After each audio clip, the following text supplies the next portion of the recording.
Olá, vitoriosos do canal, tudo bem com vocês? Já o meu jargão, né? Eu espero que esteja tudo bem por aí. E já tem dias, né, que eu não gravo vídeo, já tem dias que eu não posto nada, não tenho cumprido com a minha palavra de colocar 2 videozinhos por semana. Mas vamos lá, que hoje nós vamos conversar um pouquinho sobre isso. Primeiramente, eu quero agradecer aos novos inscritos, aos que estão chegando por aqui. Quero desejar a você que você seja muito bem-vindo ao canal, que você possa se achegar, sinta-se à vontade, fica em casa, sinta-se em casa. Essa casa aqui também, esse espaço aqui no YouTube também é seu. E eu demorei um pouquinho para gravar vídeo, por conta de bastante situações que nós estamos vivenciando, de correria mesmo. Então vou falar um pouquinho com vocês hoje, mas o meu intuito hoje aqui no canal, o vídeo de hoje vai ser para falar um pouquinho sobre a mielomeningocele. Então eu vou passar hoje uma vinhetinha aqui no canal e vou pedir para você, se você não é inscrito no canal, que você se inscreva no nosso canal, que você ative o sininho para receber os nossos vídeos futuros. Não esqueça de compartilhar com o seu grupo de amigos, com os seus familiares, para que o canal possa chegar nos 200 inscritos, que por enquanto é o nosso objetivo, e assim nós vamos conseguindo gradativamente aumentar o número de inscritos nesse canal. Esse canal eu já falei o motivo porque eu fiz, né? Porque eu abri, expus a minha vida, estou expondo a minha vida aqui no YouTube, que é para a gente conseguir uma melhora para a Mel futuramente de uma fisioterapia. Então, enquanto isso não acontece, eu vou compartilhando com vocês um pouquinho da nossa rotina, um pouquinho da nossa situação com a Melissa, um pouquinho do que a gente está vivenciando aqui com ela, né? Do que a gente vai fazendo aqui em casa, o que dá para eu postar, o que dá para eu colocar no canal eu vou colocando, e o que passa batido fica para trás, né? Que ainda no Instagram ainda consigo colocar algumas coisinhas a mais, porque lá a gente coloca e não precisa ficar editando, né? E aqui no YouTube a gente perde bastante tempo com a edição do vídeo. Mas, então, para você que é um novo inscrito no nosso canal, seja muito bem-vindo, venha fazer parte dessa família, conhecer um pouquinho da nossa história e da nossa rotina de vida de mãe atípica, mãe de 3, mãe solo, e é isso. Bom, vamos parar de conversa, vamos lá falar, senão o vídeo corre e a gente não fala nada. Eu tenho recebido bastante perguntinhas no direct do Instagram a respeito da Miela, a respeito da Mel, qual o desenvolvimento da Melissa, né? E então eu queria falar um pouquinho a respeito dessa situação da Mel. A Melissa, ela é uma criança que ela nasceu com mielomeningocele, porém a Mel tem uma má formação cerebral, que é muito significativa para o quadro dela. Porque normalmente as crianças que nascem com mielo, elas têm uma outra síndrome, que é a síndrome de Arnold-Chiari, que é um afetamento na parte neurológica. Só que no caso da Mel, não é só a síndrome, né, de Chiari. Ela tem uma má formação cerebral. Na formação, lá no ventre, a Mel teve, é como se o cérebro tivesse que formar as placas assim, e o da Mel formasse de forma errada. Então, a Mel tem a parte dela neurológica, motora, cognitiva é bem afetada. E isso não se aplica a todos os mielos. Não, né? Tem crianças de mielo que você pode acompanhar, pode seguir, que ela tem um quadro totalmente diferenciado do padrão da Melissa. Então, o que eu queria dizer para essas mãezinhas que estão me mandando mensagens lá no direct, querendo saber a respeito da Mel, é que a Mel não pode ser usada como um exemplo de uma criança que tem só mielo, né? Porque o caso da Mel não é só mielo. Infelizmente, ela teve essa parte cerebral afetada. Então, se você for analisar uma criança com mielo e a Mel, que ela tem essa má formação, você vai ver que o desenvolvimento da Melissa está bem atrasado. E aí, de repente, você fala, poxa vida, que legal, né? Eu também tenho um filho com Miel e tal, mas não, eu queria falar para não se espelhar na Mel por conta do quê? Porque, de repente, o seu filho consegue alcançar níveis altíssimos, né? Vai alcançar evoluir para outras coisas que talvez a Mel não consiga chegar até lá. Mas isso não significa que nós vamos parar no meio do caminho, né? O que eu quero dizer para as mães que têm filhos nessas condições é que o que eles precisam muito é que a gente insista nas fisioterapia, em fono, em terapia ocupacional. Nós precisamos investir muito nessas crianças para que eles evoluam nesse sentido. Mas que cada um é único, né? Cada criança ela é única, ela é exclusiva. Ela vai alcançar, cada um alcança o seu nível.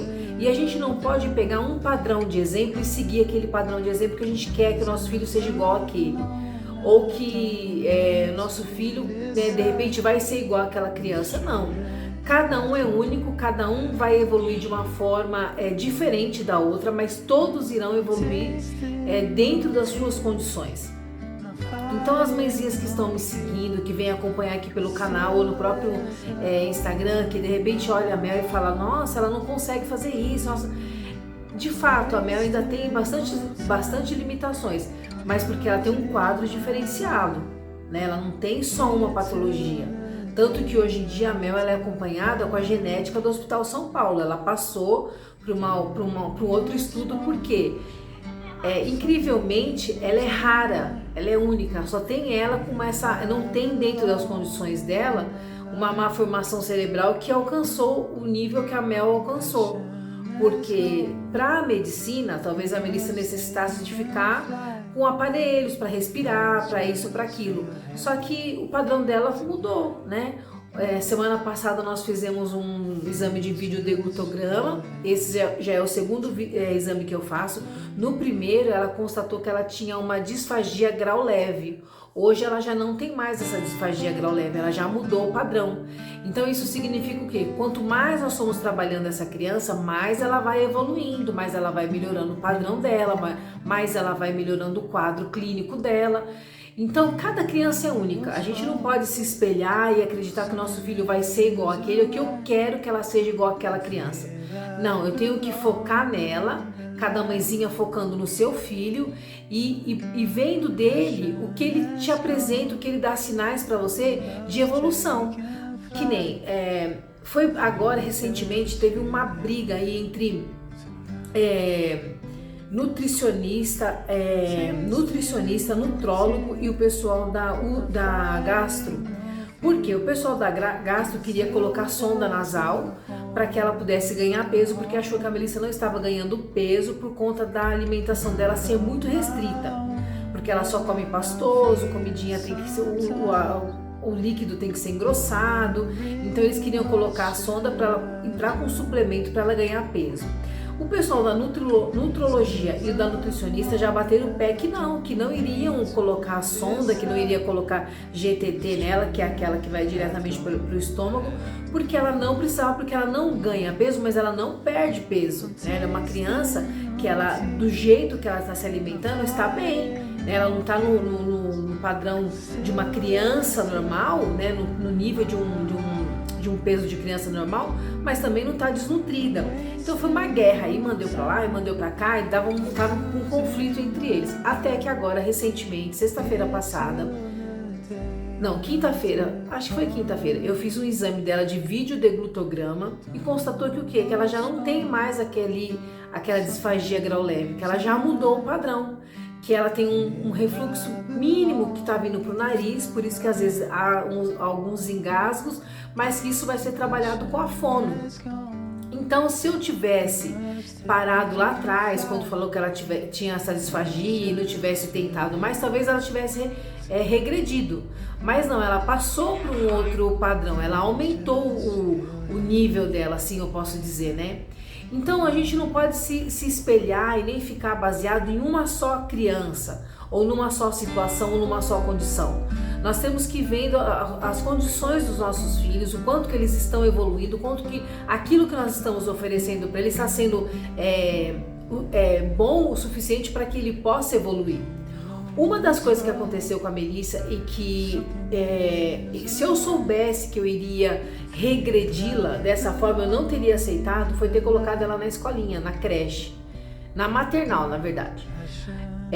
A Melissa, ela é uma criança, hoje eu entendo isso, ela não gosta de ambientes cheios de barulho, cheio de movimento, com muita informação, isso deixa ela estressada e o estresse nela acaba acarretando convulsões.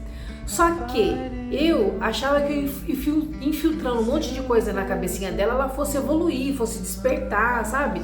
Aquela coisa que a gente fica meio que na expectativa deles mostrarem uma melhora. Só que eu tenho que respeitar o tempo da minha filha. Eu não posso querer que ela evolua com uma criança dita típica, né? Normal. Não, eu preciso entender, respeitar o tempo dela. Então, quando ela foi para maternal, ela entrou numa série de sequências de crises convulsivas. Eu achei que ela estivesse doente, achei que ela estivesse mal, mas não foi, foi o estresse. Muita criança, a choradeira dentro da sala, as criançadas em cima dela, o troca de ambientes muito rápido. Tudo isso para minha filha é ruim, não é bom. Só que eu não sabia, eu não entendi, eu vim entender depois que eu fui... Claro, né? A gente só aprende algumas coisas nessa vida apanhando. E foi constatado depois que ela foi mudando esse comportamento dela, que o quê? Que eu não posso oferecer para a Melissa coisas muito agressivas, né? Mudanças muito agressivas na rotina dela. Tem que ter tudo muito lento, muito calmo, muito tranquilo. Tem que ser muito preparada. Ela tem que fazer uma coisa de cada vez. O tempo dela é muito diferenciado do meu. E olha, eu me acho uma pessoa extremamente acelerada, né? Assim, quem me conhece aqui sabe que eu sou um pouco acelerada dentro de casa. Quero tudo para ontem. E a Melissa, ela veio e ela me desconstruiu em muitas coisas, porque eu preciso aprender a respeitar tempo e evolução. Cada um tem o seu tempo e a sua evolução. Então, com a Mel, eu ando devagar, eu preciso andar devagar, eu preciso ir no tempo dela. Hoje, eu já enxergo nela uma criança completamente diferente. Ela mudou muito, ela está muito mais ativa, muito mais atenta, muito mais sorridente, muito mais esperta. Ela tem hoje a habilidade de quando eu oferto alguma coisa para ela, ela levanta a mão, ela quer pegar, ela interage muito bem. Só que para eu entender isso, eu precisei entender primeiro que eu não posso forçá-la no meu tempo. Então, que cada mãezinha possa compreender a evolução, o desenvolvimento do seu filho e ir no tempo dele. Não querer ir no seu tempo, não querer ganhar, né, nesse percurso que ela não ganhou ainda. Não, a gente tem que respeitá-los, né? O período, o tempo, o sono é importantíssimo para eles. E outras, fisioterapias, a gente não pode abrir mão das fisioterapias, né? As fisioterapias para eles são fundamentais. E diante de vários quadros, tem lugares que ela vai receber alta, seu filho vai receber alta de um profissional, e aí você vai falar, não, ele não está apto para receber alta, né? Então você recorre a uma outra porta, se uma porta se fecha, você bate em outra, e assim nossa função que eu vejo é essa, a gente está correndo por eles, né? Para que eles possam ganhar o máximo que puderem no período que eles estiverem no aprendizado. Hoje a Melissa come na forma pastosa, só que hoje eu estava conversando com a fono dela e ela já quer mudar o padrão, quer tentar ir para o pastoso. Então, no pastoso, no amassado, hoje é pastoso, ela quer tentar ir para o amassado. Nós vamos tentar fazer uma tentativa. Se não der certo, eu sei que o pastoso para Mel funciona, então eu volto pro pastoso. Só que eu preciso mudar um pouquinho, né? Dificultar um pouquinho para ela, para ver se ela consegue acompanhar. Então, o que eu queria deixar de recado é para as mãezinhas que estão nos seguindo, que acompanham, que acham ela uma graça, que me mandam um monte de mensagenzinhas super lindas, né? Em relação a Mel. Não adianta a gente querer comparar uma criança com a outra. A gente tem que respeitar os nossos filhos, respeitar o tempo deles, respeitar o desenvolvimento deles, respeitar o histórico deles. E cada um é único. Cada uma dessas crianças são únicas, elas não tem como a gente padronizar e dizer que são todas iguais. A palavra mielo, né, ela abrange para um monte de crianças, mas cada uma delas tem o seu tempo e o seu período de desenvolvimento. Então a gente precisa entender isso. E as que me seguem, que vão me seguir, que vão ver esse vídeo, vocês olhando para a Mel, talvez vocês até falem, nossa, mas ela tem mielo, mas ela não firmou a cabecinha, ela não senta, ela não isso, ela não aquilo. De fato, a Mel ainda não faz essas coisas, mas porque ela tem um outro agravante, que é um pouco mais sério, que infelizmente é a má formação cerebral que ela tem. Então, de repente você olha com um olhar crítico de que eu não esteja fazendo alguma coisa por ela, ou que ela esteja atrasada, não. Ela está no tempo dela, né? Ela está evoluindo no tempo dela. E a Mel não tem só um diagnóstico, né?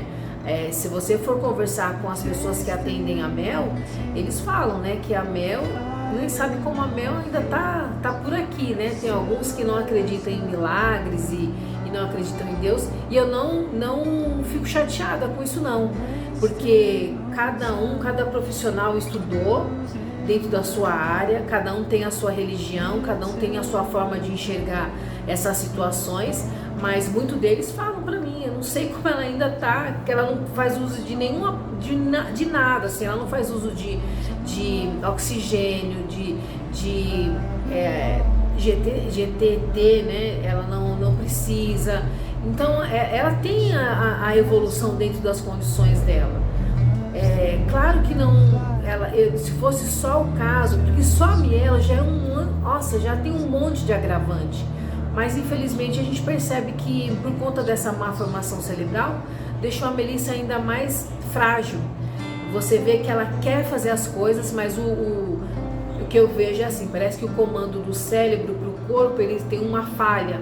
Então ela até tenta fazer, mas falta uma comunicação melhor dentro do próprio organismo dela.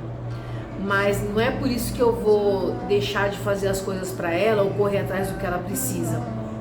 Tanto que aqui em casa, meu tempo é dedicado muito a ela. Claro que eu tenho todos os meus outros afazeres e eu faço eles dentro daquilo que eu posso, da melhor maneira possível. Cuido dos meus outros filhos da melhor maneira possível, né? Dentro das minhas condições, mas eu também canso, né? E muito. Mas a Mel, do que ela depende de mim para correr atrás de físio, fono e isso e aquilo, e eu vou atrás. Porque para ela evoluir, eu sei que ela precisa desses tratamentos, né? Mas era isso que eu queria deixar para as mãezinhas que vão acompanhar, que estão acompanhando a Mel e que de repente não entende por que ela não consegue alcançar o patamar de uma outra criança que tem mielo. Mas é porque o agravante mais severo da Mel é a parte cerebral dela, que tem uma falha muito grande ali, né? Uma má formação muito grande. Mas minha filha tá aí, né? Bonitinha, né? Dentro das condições dela, super sorridente. Quem conhece sabe o quanto que ela sorri, super feliz dentro do padrão dela. E as crianças que têm essas limitações, elas são sim felizes dentro das condições, no meio da família. E infelizmente aquelas mães que rejeitam seus filhos por eles serem crianças ditas atípicas, eu não posso chamar uma pessoa dessa de mãe, né? Não posso. Infelizmente não dá pra gente intitular todo mundo como mãe. Mãe é quem realmente arregaça a manga pelo seu filho, vai à luta, chora, busca, bate de porta em porta, recebe não, mas não abaixa a cabeça, levanta e vai atrás de outro e assim vai indo. Agora, tem muitas que a gente acaba conhecendo nas histórias por aí afora, a gente fica muito em hospital, a gente vê, né? Os casos por aí, casos de mães que abandonaram crianças especiais dentro do hospital porque acham que não ia ter condições de criar ou de cuidar, ou cada uma tem lá a sua justificativa para o injustificável, né? Porque você abandonar uma criança dessa é injustificável, mas cada uma se vê no seu direito, né? Eu estava uma vez com a Mel internada no Hospital São Paulo. Tinha uma mãe com uma criança, ele tinha problema de rins, né? Ele tinha um problema bem sério, ele não podia comer nada. E ele ficou internado e isso ele internou acho que no meio da semana. E estava chegando o final de semana e ela e o pai da criança eram divorciados, separados. E ela queria que ele fosse ficar com o filho para que ela pudesse ir para casa. Só que esse ir para casa dela tinha uma outra intenção. Na verdade, acho que ela queria ir para um baile, alguma coisa assim. E o pai não queria ir ficar com o menino porque o pai trabalhava, então ele queria só ir visitar e ir embora. Quando esse pai chegou no dia da visita, que ele foi visitar o filho, ela falou que ela ia até o banheiro, tomar um banho e né, porque a gente fica no hospital, a gente, né, tem dia que você passa o dia e você nem percebe se não tomou banho, porque ninguém foi ficar lá com o seu filho, né? E aí o que aconteceu, né, resumindo a história, ela tomou o banho dela, se arrumou e ó, picou a mula, foi-se embora, largou o menino lá com o pai. E ele estava do lado da mesma, estava meio no bercinho, o menino estava no bercinho do lado. Mas esse homem ficou bravo, mais ficou bravo, mandou chamar o diretor da pediatria, o chefão da pediatria, falou, brigou, resmungou, falou um monte. E falou muito mal da mãe. Claro, né? Eu sei que o pai tenha também os seus deveres como pai, mas eu jamais faria isso com a minha filha, né? Jamais. Mas ela se sentiu no direito de querer ir e curtir a vida dela. Ainda ela falava assim, eu sou nova, eu vou ficar presa aqui, enfiada dentro de hospital, nada. O pai também tem que ficar e tal. E assim, as mães que estavam comigo ali, depois a gente acabava comentando e falando, né? Poxa, mas o filho quer o colo da mãe, né? O filho, por mais que o pai seja tão presente na vida deles, a mãe tem um certo chamego, né, que o filho precise. E aquela criança ficou tão constrangida com toda aquela situação. Ele deveria ter uns 8, 9 anos. Constrangido, sabe, de ver a mãe deixando ele nem deu tchau pro menino. E o pai fazendo aquele escarcéu todo dentro do hospital. Você viu o quanto aquela criança estava envergonhada por tudo aquilo. E por um luxo, por um capricho de uma mãe que queria sair no final de semana e queria estar na noitada e não poderia ficar ali com seu filho, né? Então por isso que tem mães e mães, gente. Eu falo isso porque a gente vive nesses hospitais afora, a gente conhece que cada caso... Olha, hoje as histórias que eu tenho assim, que eu já presenciei, daria um livro, né, de mães que na UTI mesmo, da mãe não ir visitar, as enfermeiras precisarem ligar para a mãe ver a criança, porque a mãe não ia, estava lá, ficou a Deus dará. E aí chega com uma justificativa, porque eu tinha meus outros filhos e tal, e muitas outras ali também tinham seus outros filhos, mas que não abandonavam de maneira nenhuma, enfim. Né? Então, quando a gente começa a ver as histórias aí fora e você fala, caramba, existem mães e mães nessa terra. E por isso que a gente tem que tomar cuidado, né? Que nem todo mundo pode ter filho, toda mulher pode ter um filho, mas nem todas podem ser consideradas mães. Mas então é isso. Queria só deixar aqui para as meninas que estão nos seguindo aqui pelo YouTube, que tem seus filhinhos com a mesma patologia da Mel de Mielo. Talvez não entendam um pouco ainda esse lado da parte cerebral dela, porque nem os médicos mesmo que acompanham ela entendem perfeitamente, mas não dá para comparar uma criança com a outra. Cada uma é única, cada uma é exclusiva, cada uma tem seu tempo, cada uma tem a sua evolução. E o que a gente precisa fazer é respeitar a cada uma dessas crianças que você cruza por aí afora. Cada uma delas tem a sua historinha de vida, tem os seus chorinhos, tem as suas dores, né? Porque eles sofrem demais quando eles internam, não acham ver nessas crianças. É um sofrimento muito grande. Quando você olhar para uma criancinha atípica, não sinta a dó dele. Ele não precisa do seu sentimento de dó. Ele precisa do seu respeito. Porque ele está fazendo de tudo para batalhar, para estar no meio da família dele, que ama incondicionalmente ele. E então ele se esforça também para estar ali. Então é isso, né? Quero que vocês fiquem com Deus, que vocês tenham um resto de semana, resto não, né? Um término de semana abençoado, porque resto dá uma impressão de que é uma coisa que não vale a pena, né? Mas não, um término de semana bem próspero, bem produtivo, bem abençoado. E a gente se vê por aí nos próximos vídeos, se Deus quiser. Aqui em casa tá bem bagunçadinho ainda, na verdade veio até ontem aqui um rapaz terminar aqui da pedra aqui que ficou com uma falha. Então aí, sabe, você limpa, mas eu tô enxugando o gelo, você limpa um dia, no outro aparece alguém aqui porque ficou um servicinho ainda pra fazer e aí o negócio não anda, né? Mas tá bom, né? Tá bom, tá valendo, graças a Deus as coisas estão acontecendo, estão fluindo. Então, para vocês que gostam da Mel, que gostam do canal, que gostam da minha família, um beijo no coração de vocês, fiquem com Deus. Não esqueça de deixar aquele like, não esqueça de se inscrever no canal, não esqueça de compartilhar o nosso vídeo, tá bom? E respeitem uma criança atípica, porque é só que eles precisam de respeito, nada de dó. Eles não precisam de ninguém que tenha um dó deles, não, eles precisam de respeito, tá bom? Pessoal, um beijo, fiquem com Deus, Deus abençoe a vida, a casa de vocês e até o próximo vídeo. Tchau!